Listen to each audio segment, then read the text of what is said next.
اب ہمارے اوپر کچھ اعتراضات ہیں. ان اعتراضات میں ایک اعتراض یہ ہے کہ یہ جو دیوبندی لوگ ہیں یہ لوگ رسول اللہ صلی اللہ علیہ وسلم کی وفات کے قائل نہیں ہیں. یہ لوگ نبی پاک کی موت کے قائل نہیں ہیں. یہ رسول اللہ کی وفات کے منکر ہیں. حاشا کاللہ ہم پہ الزام ہے، جھوٹ ہے. میں حضرات اکابرین کی موجودگی میں آپ کی خدمت میں کہہ رہا ہوں ایسی کوئی بات نہیں ہے. اہل سنت والجماعت احناف انبیاء کرام کی وفات کے قائل ہے کہ جب رب نے ان پر وعدہ پورا فرمایا تو اللہ پاک کی طرف سے انہوں نے موت کے پیالے کو نوش فرمایا. جب ہم موت کے قائل ہیں تو پھر اس بات کی حقیقت کیا ہے اس الزام کی؟ میرے دوستو، حقیقت یہ ہے کہ ہم حضور پاک کی وفات کو برحق مانتے ہیں، لیکن وفات کے بعد پیغمبر کریم کی ذات اقدس کے متعلق کیا ہے یا کیا نہیں ہے اس بارے میں بحث ہے. وفات پہ بحث نہیں. وفات کے بعد کے معاملات میں رسالت مآب علیہ الصلوۃ والسلام کی اس ترتیب کو ہم کیسے مانیں کہ وفات کے بعد کا معاملہ کیا ہے؟ ہم لوگ وفات کے قائل ہیں، وفات کے بعد قبر میں حیات کے قائل ہیں، اسی لیے ہم پر موت کا الزام غلط ہے. دلائل میں آگے دیتا ہوں. ایک اور الزام بھی ہم پہ لگتا ہے، وہ جھوٹا الزام، اور وہ کیا ہے؟ وہ یہ ہے کہ دیوبندی رسول اللہ کی ادنا موت کے قائل ہیں اور ہم لوگ، ہمارے مخالف کہتے ہیں ہم اعلیٰ حیات کے قائل ہیں. نیلوی صاحب نے پوری پٹی لکھی ہے نداء حق میں، اعلیٰ، اولا، اشرف، اکرم، پتہ نہیں کیا سے کیا لائن دی ہے کہ ہم اعلیٰ حیات کے قائل ہیں. ان سے پوچھیں آپ اعلیٰ حیات کے کیسے قائل ہیں؟ تو اب ذرا توجہ رکھو. وہ پھر اس طرح کے نقشے بناتے ہیں، دیکھو جی جنت اوپر ہے، جی ہاں زمین نیچے ہے.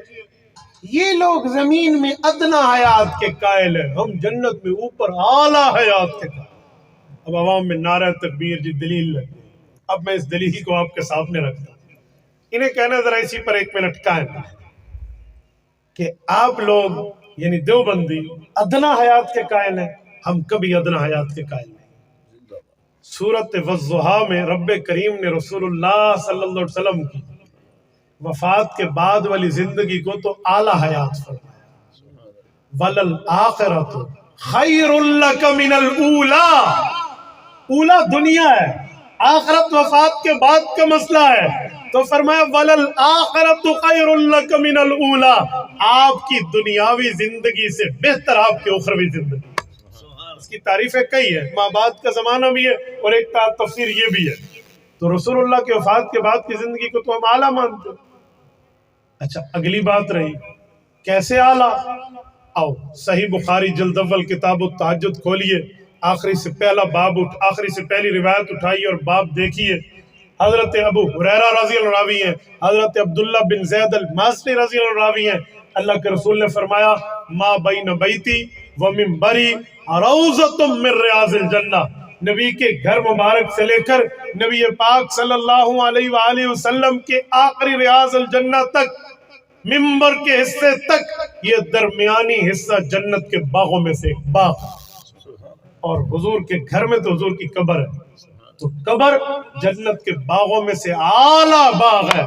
اب توجہ رکھنا، میں کہتا ہوں سن، تو کہتے ہیں اوپر زندہ ہے، اوپر جنت ہے. دیوبندی زمین میں ادنا حیات کے قائل ہیں. سن حضرت نانوتوی سمیت علماء دیوبند کا عشق رسول اور ان کے عقیدے میں عشق پیغمبر کی جھلک. تو کہتے ہیں حضور جنت گئے ہیں، میں کہتا ہوں نا سن، پیغمبر علیہ الصلوۃ والسلام کی شان اس سے بڑھ کے سن کہ وہ جنت چلائی گئی، لائی گئی، حاصل کی گئی، پیغمبر کے قدموں میں پہنچائی گئی اور قبر کو جنت کا باغ. نعرہ تکبیر، عقیدہ حیات النبی، اکابرین علماء دیوبند.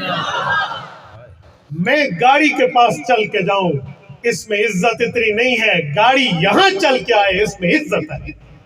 حضور جنت تک گئے ہیں اور تو اعلیٰ حیات کا مدعی اس بات پہ بن بیٹھا. میں کہتا ہوں جنت حضور کے قدموں پہ لٹائی گئی. میرے دوستو یہی حضرت نانوتوی کا لفظ ہے نا، جس کے ہاتھوں سے کوثر لٹایا گیا، جس کے قدموں میں جنت بسائی گئی. میں اسی کو اپنے الفاظ میں تعبیر کر رہا ہوں. میں نے کہا میرے بھائی اعلیٰ حیات کے تو ہم قائل ہیں، ہم جنت کو یہاں مانتے ہیں کہ جنت لائی گئی۔ اچھا جب یہ بات ہو جاتی ہے پھر ایک بات اصل مسئلہ رہ جاتا ہے کہ پھر اصل ہے کیا؟ موت بھی مانتے ہو، اعلیٰ حیات بھی مانتے ہو، تو پھر مسئلہ کیا ہے؟ تو سنیں، اصل مسئلہ یہ ہے کہ ہم رسول اللہ صلی اللہ علیہ وسلم کے جسم کے زندہ ہونے کے قائل ہیں، اور ہمارا مخالف رسول اللہ کے جسم کی حیات کا منکر ہے۔ اصل مسئلہ جسم اقدس کا ہے، ذات اقدس کا ہے، جسد مبارک کا ہے، رسول اللہ کے بدن مطہر و مطیب کا ہے کہ رسول اللہ کا جسم یہ جنت میں رہ کر زندہ ہے یا نہیں ہے، رسول اللہ کا جسم جنت کی نعمت سے متلذذ ہے یا نہیں ہے، رسول اللہ کے جسم اقدس کو جنت کی نعمتوں کی لذت حاصل ہے یا اس جسم میں جنت کی لذت حاصل کرنے کا احساس نہیں ہے۔ یہ مسئلہ ہے۔ ہم رسول اللہ کے جسم کو اور حضور کی روح کو جنت میں مانتے ہیں، میرا مخالف رسول اللہ کے جسم کے زندہ ہونے کا منکر ہے۔ وجہ صرف جسمانی موت۔ اور جسم پر بھی ایک جملہ کہتا جاؤ، یہ جسم اقدس خدا کی قسم وہ جنتی صفات لے کر آیا تھا۔ جنت میں خوشبوئیں ہیں، حضور پاک کے پسینے میں بھی اور رسول اللہ صلی اللہ علیہ وسلم کے بول و براز میں بھی خوشبوئیں ہیں۔ حالانکہ دنیا میں رہے ہیں لیکن یہ جنت کا خاصہ تھا۔ جنت میں نیند غالب نہیں ہوگی، ٹھیک ہے، چاہو تو نیند کرو، وَلَكُمْ فِيهَا مَا تَشْتَهِي أَنفُسُكُمْ۔ رسول اللہ صلی اللہ علیہ وآلہ وسلم پہ نیند آتی تھی، کیوں؟ دنیا میں جنتی جسم آیا، یہ دنیا کا اثر تھا، لیکن دل جاگتا تھا، یہ جنت کا خاصہ تھا۔ وہ صفات پیغمبر کے جسم میں جنتی موجود تھے۔ تو جب اس دنیاوی زندگی میں پیغمبر کے جسم اقدس کے معاملات یہ تھے، آخرت کی زندگی تو خیر اللہ کا من الاولیٰ ہے، وہ تو دنیا سے بہتر ہے، خیر اخیر ہے، اخیر اس میں تفضیل کا صیغہ ہے، سپرلیٹو ڈگری وائز، اس سے بڑا لفظ کوئی نہیں۔ تو رسول اللہ کا جسم اقدس تو اس طرح ہے۔ اور سنو میں دوستو، ایک بات میں مزید آپ کی خدمت میں کہتا ہوں، رسالت مآب کے جسم اقدس کو زندہ ماننا ہمارے اکابر نے قرآن اور حدیث کی شرح میں واضح طور پر قرآن اور حدیث کے دلائل کے ساتھ مدلل مبرہن کیا ہے۔ آپ فتح الملہم شرح صحیح مسلم حضرت علامہ شبیر احمد عثمانی رحمہ اللہ کی دیکھیں تو اسی طرح کی تعبیرات حضرت عثمانی کی ہیں جو میں آپ کے سامنے پیش کر رہا ہوں کہ روح مبارک کا پرتاؤ جسم اقدس پہ ایسا ہے جیسے سورج سے یہ روشنی مل جاتی ہے۔ اب جب ہم یہ کہتے ہیں جسم کا مسئلہ ہے، یہاں ایک نئی ڈنڈی لوگ مانتے ہیں، وہ کہتے ہیں جی ہم بھی جسم کے قائل ہیں۔ اچھا آپ رسول اللہ کی جسمانی زندگی مانتے ہیں؟ جی ہم بھی مانتے ہیں۔ تو ہم کہتے ہیں کیسے؟ اچھا جس میں مثالی زندہ ہے، ایک نئی چیز لائیں گے۔ جس میں مثالی کیا ہے بھائی؟ جس میں مثالی کسے کہتے ہیں؟ یاد رکھو یہ کمزور ترین پہلو ہے۔ آپ جب کسی کے ساتھ کھیلیں نا تو مخالف کی پچ پہ نہ کھیلیں، اپنی پچ پہ لانے پر انہیں مجبور کریں، پھر دیکھیں کھیلنے کا مزہ کیا ہوتا ہے۔ جزاکم اللہ۔ ہمارے ہاں پتہ کیا، لوگ اگلے کے سوال پہ چڑھ جاتے ہیں، یوں ہے، وہ آپ سے ادھر ادھر کی بات پہ عام مردے کا مسئلہ لائے گا، کیوں؟ وہ اس میں خود کو ماہر سمجھتا ہے۔ آپ اس کو جس میں مثالی پہ لائیں، وَإِنَّ أَوْهَنَ الْبُيُوتِ لَبَيْتُ الْعَنْكَبُوتِ، خدا کی قسم یہ ان کا مکڑی کے جالے سے بھی زیادہ ضعیف موقف ہے اس مسئلے پر۔ انہیں کہو جس میں مثالی کو زندہ مانتے ہو، اقامت البرہان اٹھائیے، مولانا سجاد بخاری صاحب نے جو لکھی ہے انہوں نے جس میں مثالی کی لائن لگا دی ہے کہ مشک، عنبر، زعفران، کافور سے یہ جسم بنا۔ وہ رسالت مآب علیہ السلام کا خلقنا من تربۃ واحدۃ کے جسم کو جس میں مثالی مان ہی نہیں رہے، تو یہ تو علیحدہ جسم مانتے ہیں، وہ جسم زندہ ہے۔ ان سے پہلا سوال کرے، سنیں قرآن کی بات کرنے والوں، کیا پورے قرآن میں جس میں مثالی کا لفظ ہے؟ کوئی نہیں۔ پورے قرآن میں ایک آیت نہیں ہے کہ جس میں مثالی کا ثبوت ہو سکے۔ انہیں کہ ٹھیک ہو، آؤ ذرا، کیا پیغمبر کریم کی کسی حدیث میں، رسول اللہ کے کسی فرمان میں، فرمان پیغمبر میں، قول رسول میں کسی جگہ جس میں مثالی کا قول حضور نے فرمایا؟ حضور کی حدیث میں لفظ جس میں مثالی ہے؟ حجی کوئی نہیں، قرآن میں بھی کوئی نہیں، فرمان میں بھی کوئی نہیں۔ کیا امت کا اجماع، تیسری دلیل ہے، اس پر قائم ہے کہ جس میں مثالی ہے؟ جی اجماع بھی کوئی نہیں، تو پھر تو ہمیں کیوں کہتا ہے کہ جس میں مثالی مانے؟ اب جواب ایک ہی ہے، حضرت تھانوی نے لکھا ہے جس میں مثالی زندہ ہے، قاضی ثناء اللہ پانی پتی رحمہ اللہ نے لکھا ہے جس میں مثالی زندہ ہے، حضرت امام سیوطی نے شرح الصدور میں لکھا ہے جس میں مثالی زندہ ہے۔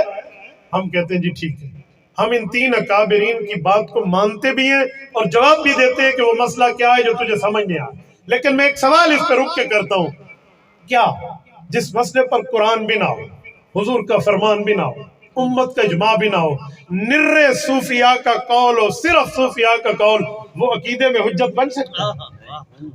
وہ عقیدے میں دلیل بن سکتا ہے؟ اجی نہیں تو تو نے جس میں مثالی کا عقیدہ کہاں سے لیا؟ اس سوال کو تو حل کر دے، اگلے کو میں حل کروں، اور یقین مانے اس مسئلے پر آپ انہیں تل ملاتے دیکھیں۔ میں تو کبھی کبھی پوچھ، آپ اور نہیں تو مولانا نور محمد توسوی، اللہ ان کی قبر پہ کروڑوں اور رحمت نازل فرمائے، ترنڈا محمد پناہ رحیمیہ خان جامعہ عثمانیہ والے، ان کی کتاب چھوٹا سا رسالہ اٹھائیں، قائلین جس میں مثالی سے 80 سوالات، حضرت مولانا ایک دو سوالات یوں لکھے ہیں جیسے سیڑھی کے وہ جو سٹیپ ہوتے ہیں نا، اگر ایک سے پھسلا تو دوسرے پہ خود بخود پھسلا، وہ ایک کا جواب دے دوسرے میں پھنسے، دوسرے کو دے پہلے میں پھنسے۔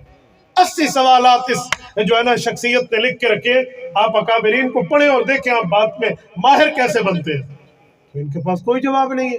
اور سنو، میں اپنے اکابر کا دفاع کرنا بھی جانتا ہوں، ہم اپنے اکابر کی جوتیوں کے صدقے آج اس مقام پر بیٹھے ہیں، میں اپنے اکابر کی عبارت کو آپ کے سامنے رکھتا ہوں۔ ٹھیک ہے بھائی، حضرت تھانوی رحمہ اللہ نے لکھا ہے، ٹھیک ہے، علامہ سیوطی نے لکھا ہے، ٹھیک ہے، حضرت جو ہے نا کیا کہتے ہیں قاضی ثناء اللہ پانی پتی رحمہ اللہ نے لکھا ہے، میں مانتا ہوں، لیکن آؤ ذرا ان بزرگوں کا جس میں مثالی کیا تھا اور تیرا جس میں مثالی کیا تھا، آؤ ذرا پوچھ لیتے ہیں، بزرگوں کی بات بزرگوں سے پوچھ لیتے ہیں۔ وَيَسْأَلُونَكَ عَنِ الرُّوحِ، سورۃ بنی اسرائیل آیت نمبر 85 اٹھائیے، اس آیت کی شرح فوائد عثمانی سے اٹھائیے۔ علامہ شبیر احمد عثمانی رحمہ اللہ وہ فرماتے ہیں صوفیاء کرام روح کے 2 نام تجویز کرتے ہیں۔ سنے ایک ہے جسم، ایک ہے روح، 2 چیزیں ہیں نا، ہم آتیوں نے تو تیسری چیز بنائی جس میں مثالی۔ اب ہمارے اکابر کی عبارت سنیں، فرماتے ہیں صوفیاء کرام روح اور جسم کی بحث میں سمجھانے کے لیے جسم کے روح کے 2 نام تجویز کرتے ہیں، ایک روح اور ایک جسم مثالی۔ وہی روح ہے، وہی جسم مثالی ہے، یہ ہمارے اکابرین کا سمجھانے کا انداز ہے، لیکن مماتیت کے ہاں روح کا اسم ثانی نہیں، علیحدہ جسم ثانی ہے، وہ علیحدہ مشک امبر زعفران کافور سے مرکب جسم مانتے ہیں، تم نے تیسری چیز مانی، ہمارے اکابر نے اسی روح کو جسم مثالی کہا، اور روح اور جسم دونوں زندہ، تو اسے جسم مثالی کے ساتھ کہہ دیا جاتا ہے، ورنہ تیرے والا عقیدہ ہمارے بزرگوں کا نہیں تھا۔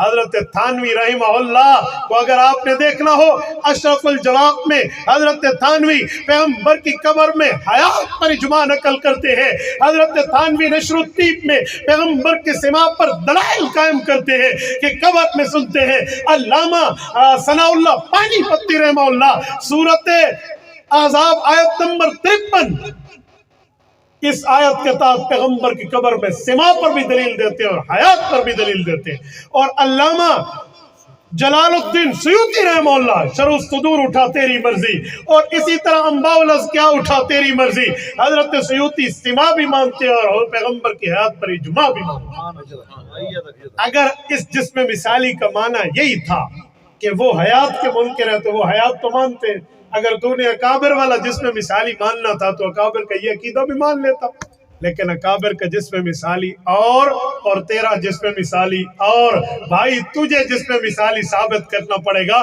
دلائل کی روشنی میں، کیونکہ تو عقیدہ بنا چکا ہے، اور انہوں نے تو سمجھانے کا ایک انداز اختیار کیا ہے کہ ایک جسم ہوتا ہے، ایک روح ہوتی ہے، روح کا دوسرا نام جسم مثالی ہوتا ہے۔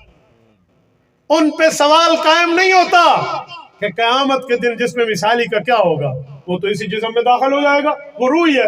تیرے اوپر سوال قائم ہوگا کہ اگر حضور کا جسم مثالی زندہ ہے تو بتا قیامت میں کون سا جسم جنت جائے گا۔